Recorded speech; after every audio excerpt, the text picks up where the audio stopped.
was present as the chief guest, and he spoke exclusively about the Pali language and in an extensive manner, explaining in depth about the relevance of Pali being declared as a classical language. In fact, he said something to the effect that the renaissance of the legacy of the Buddha is leading India to reinvent its culture and civilization. It has a deep meaning. And I think the chanting in Pali undertaken here has a deep connect in this context.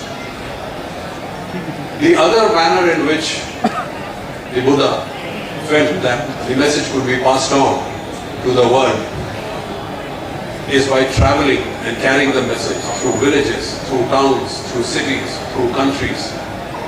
And this was done by none other than the famous Mauryan Emperor, Emperor Ashoka, who sent his emissaries to different parts of the world, to Vietnam, Laos, Cambodia, Thailand.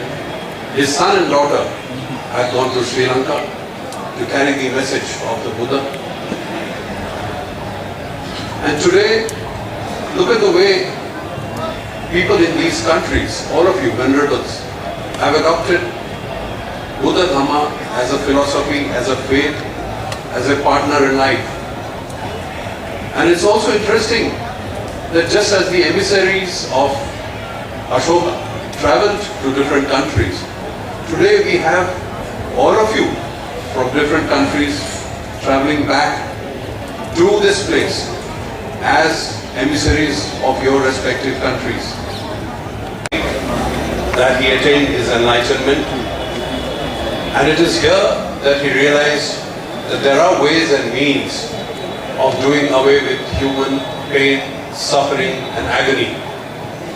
But if you look at the world around us today, there is enough of pain, there is enough of agony, there is enough of suffering. We have wars, we have conflicts, many of which are visible, many of which are not visible.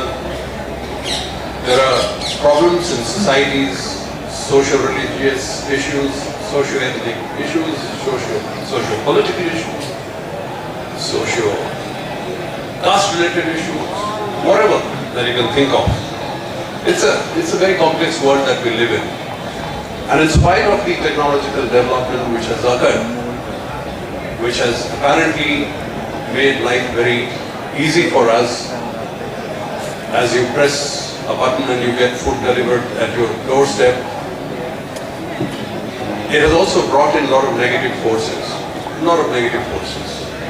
And this is something which the future generations are going to have to cope with, are going to have to deal with.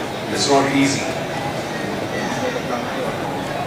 The Buddha always said there are two ways of passing his message, transmitting his message.